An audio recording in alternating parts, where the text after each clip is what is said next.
The salt spray of the Dagoba Municipal Beach Park usually tasted like rust and neglect. For Izuku Midoriya, it tasted like failure. 10 months. That was the deadline All Might, his idol, his secret mentor, had given him to clear this beach of its mountainous piles of trash. But today, the training felt hollow. All Might hadn't shown up for their morning session, caught up in hero work in the city. Izuku was alone, hauling a rusted refrigerator through the knee-deep sludge of a receding tide, when he saw it. It wasn't a piece of an old car or a discarded appliance. It was tucked inside a rotting wooden chest that looked like it had spent 1,000 years at the bottom of a pressurized trench. The wood crumbled under his touch, revealing a bed of velvet that had long ago turned to black slime. And there, resting in the center, was the mask. It was bone white, crafted from a material that felt neither like plastic nor metal, but something organic yet dead. 2 hollow eye sockets stared back at him, framed by crimson markings that looked like dried blood or perhaps the stylized tears of a god. It wasn't just an object, it had a gravity. The air around it felt thin, as if the oxygen itself was being pulled into the mask's gaping, lipless mouth. "What is this?" Izuku whispered. The moment his fingers brushed the porcelain-like surface, the world went silent. Not the silence of a quiet room, but the silence of a vacuum. The sound of the crashing waves vanished. The cry of the gulls died in their throats. Hunger. The word didn't come as a voice, but as a physical sensation in his stomach, a yawning, bottomless pit that demanded to be filled. Izuku's hand trembled. He should drop it. He should run to a hero, or a police officer, or even Bakugo. But the mask hummed. It felt like a missing piece of his soul. In a world where everyone had a quirk, a spark of power, Izuku had been born empty. Now, the emptiness found its shape. Slowly, as if possessed by a rhythm not his own, Izuku lifted the mask and pressed it to his face. The transformation wasn't a burst of light like All Might's. It was a collapse. The shadow beneath Izuku's feet stretched and deepened, turning into a pool of ink. The mask didn't just sit on his skin, it fused. He felt his physical body become less. His bones felt like smoke, his blood like cold oil, his green hair darkened to avoid black, and a tattered, ethereal cape of shadow manifested around his shoulders, billowing even though there was no wind. When he opened his eyes, he didn't see the beach. He saw threads. The grass on the dunes had a faint green glow. The insects in the sand were tiny sparks of amber, and in the distance, towards the city, he saw the blinding, roaring suns of life, thousands of people, their life forces flickering like candles in a dark hallway. He felt a sudden, agonizing cramp in his gut. He was starving. He looked down at a small patch of weeds growing near the fridge. He didn't move a muscle. He simply willed the hunger to reach out. The weeds didn't just wither, they vanished. They turned to gray ash, their color and vitality flowing into Izuku like a cool drink of water. "More," he rasped. His voice was no longer that of a 14-year-old boy. It was a discordant layer of 1,000 whispers, a binary static that sounded like the grinding of tectonic plates. The UA High School entrance exam was supposed to be the turning point of Izuku Midoriya's life. It was, but not in the way he had imagined in his notebooks. He stood at the gates of Ground Beta, surrounded by hundreds of aspiring heroes. Among them was Katsuki Bakugo, who was currently glaring at him with a mixture of confusion and rage. "Deku," Bakugo growled, stomping over. "What the hell is with the get-up?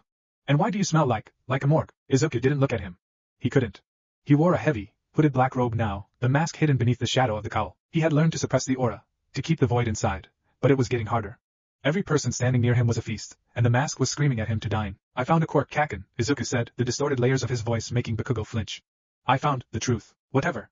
I'll blow you away regardless." The gates swung open. Present Mix's voice boomed, "Start." The examinees rushed forward, quirks blazing. Engines roared, ice froze the ground, and explosions rocked the air. Izuku didn't run. He walked. A one-pointer robot rounded the corner, its sensors locking onto the hooded figure. It fired a barrage of projectiles. Izuku didn't dodge. He raised a hand, his fingers pale and claw-like. He didn't use strength. He used the echo. The air in front of him rippled.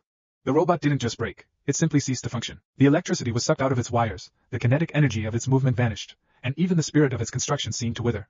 It collapsed into a pile of inert, rusted scrap. Izuku moved through the mock city like a ghost. He didn't punch, he didn't kick. He simply passed by robots, and they fell. He was a black hole in a sea of neon. In the observation room, the teachers of UA watched in stunned silence. "What is his quirk?" Nisa asked, his fur bristling. "It's not destruction. It's consumption. He's not even attacking the robots," Aizawa noted, his eyes narrowed. "He's just existing, and they're dying. Look at the plants in the mock city. Everything within 10 feet of him is turning to dust." All Might, sitting in the corner in his thinned-out form, felt a cold shiver down his spine. This wasn't the boy he had met on the roof. The boy he had met had a heart of gold. This thing felt like a wound in the world. Then, the zero-pointer was released. The massive machine roared to life, its treadwheels crushing buildings. The examinees fled in terror. Achiko Uraraka, the girl who had been kind to Izuku at the gate, was pinned under a piece of rubble. Izuku stopped. The mask pulsed crimson. The hunger was screaming now. The zero-pointer had a massive power core, a sun of artificial energy. Izuku didn't jump. He didn't scream Detroit Smash. He tilted his head back, and the mask's mouth hole seemed to widen into an impossible abyss. A sound erupted from him, not a shout, but a forced strain. The sky over Ground Beta darkened as if an eclipse had taken hold. A visible stream of blue-white energy was ripped from the zero-pointer. The massive robot froze mid-stride. Its metal began to flake and peel, turning to gray dust as if 1,000 years had passed in a second. But it wasn't just the robot. The air grew cold. The grass for 3 blocks died. The other students felt a sudden, crushing lethargy, their energy being siphoned away into the hooded boy standing in the center of the street. Izuku felt the power of the robot's core hit him. It was like drinking liquid stars. His shadow expanded, momentarily forming the silhouette of a towering, caped figure that dwarfed the buildings around him. The zero-pointer disintegrated into a mountain of ash. Izuku stood in the silence, the mask glowing with a dull, sated light. He looked at his hands. They were translucent, flickering like a bad hologram. He had saved the girl. But as he looked at Achiko, she didn't smile. She shivered, her face pale, her eyes wide with a primal, instinctual fear. She looked at him the way a deer looks at a wolf, or the way a mortal looks at death. Izuku was admitted to Yue, but he was an outcast from day one. He didn't stay in the dorms at first. The teachers were too afraid of what his presence might do to the other students' health. He was the Lord of Hunger, a title the students whispered in the halls. Class 1A was a place of vibrant energy, which made it a torture chamber for Izuku. To him, Shoto Todoroki was a bonfire of ice and flame. Tenya Ida was a rhythmic engine of vitality. And Bakugo was a supernova of pure, unadulterated life force. I can't be near them, Izuku told All Might in a private training session at the gym. All Might stood 10 feet away, his own one for all flickering. He could feel it, the way Izuku's presence tugged at his quirk, trying to pull the embers of his power into the mask. Young Midoriya, what happened to you on that beach? All Might asked, his voice heavy with concern. That mask, it's not a quirk. I've seen many things, but that thing is ancient. It's wrong. It's the only thing I have, Izuku rasped. Without it, I'm nothing. With it, I can stop anyone. At what cost? Izuku didn't answer. He couldn't tell All Might that he no longer slept. He no longer ate food. He only fed on the ambient energy of the world. He was a parasite, a galactic anomaly wearing a school uniform. The breaking point came at the USJ. When the League of Villains warped into the Central Plaza, Tamura Shigaraki expected a slaughter. He had the Nomu, a bioengineered beast designed to kill the symbol of peace. Kill the kids, Shigaraki commanded, his many-handed face twitching with glee. Make the symbol of peace show his face. The Nomu lunged at Aizawa, but it never reached him. A figure in a black cloak drifted between them. Izuku didn't use a combat stance. He simply reached out and grabbed the Nomu's face with his bare hand. Shigaraki laughed. That thing is built to take 100% of All Might's power. Your little touch won't. Shigaraki stopped. The Nomu, a creature of immense physical power and multiple quirks, let out a sound it shouldn't have been capable of, a whimper. The purple, muscular flesh of the Nomu began to sag. The light in its bulbous eyes flickered.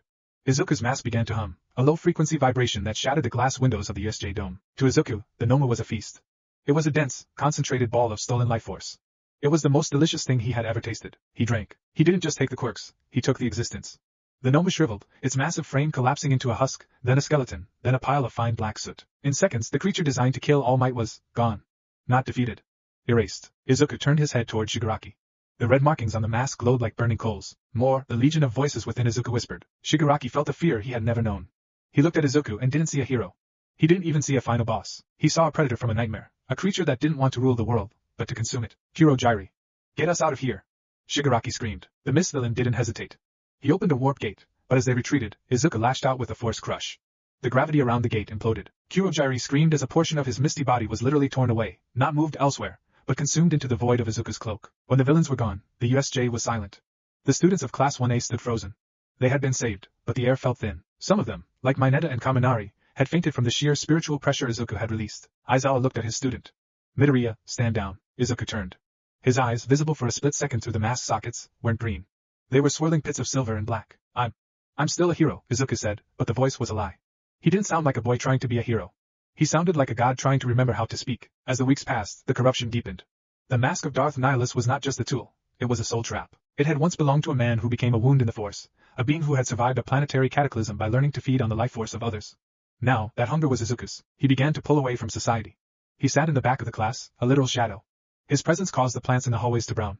The school's power grid fluctuated when he walked by. One night, Bakugo cornered him behind the dorms. I've had enough of this creepy bullshit, Deku.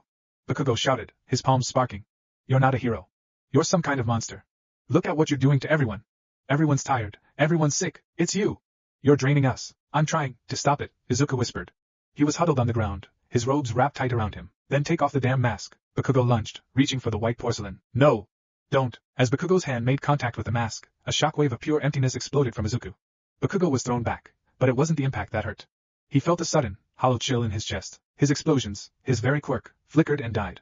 For a terrifying 10 seconds Katsuki Bakugo was quirkless. He gasped for air, his heart stuttering, feeling as though his very soul had been looked at by something that wanted to eat it. Izuku stood up.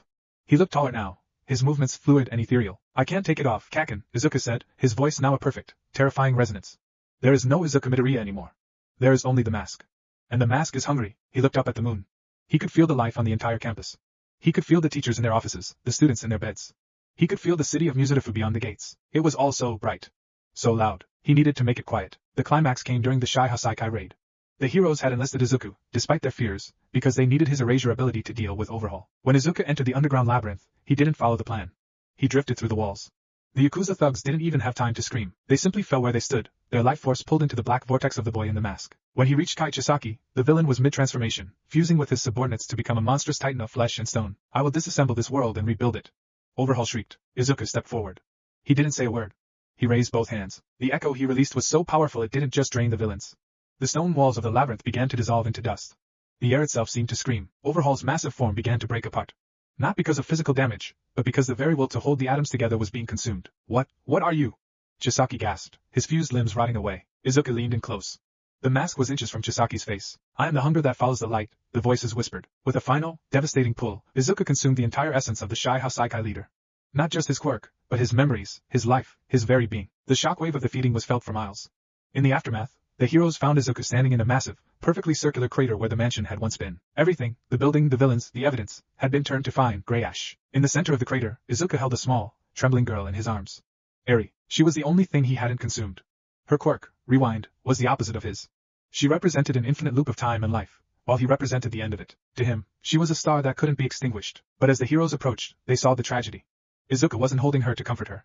He was staring at her with a terrifying, predatory intensity. The mask was pulsing. Midoriya! Drop the girl! Sir Night-Eye shouted, his face pale with horror. Izuku looked up. The black robes were no longer cloth. They were a living shadow that bled into the ground. She is so bright, Izuku whispered. If I eat her, will I finally be full? Izuku, no! The voice came from the sky. All Might landed in the crater, his golden aura clashing against the oppressive darkness of the mask. Young Midoriya, listen to me. This isn't you. You wanted to be a hero who saves people with a smile. Look at her. You're terrifying her. Izuku looked down at Eri. She was crying, her small hands clutching his dark robes. She was terrified, yes, but she was also healing him. Her rewind was subconsciously fighting the mask's drain, a stalemate of cosmic proportions.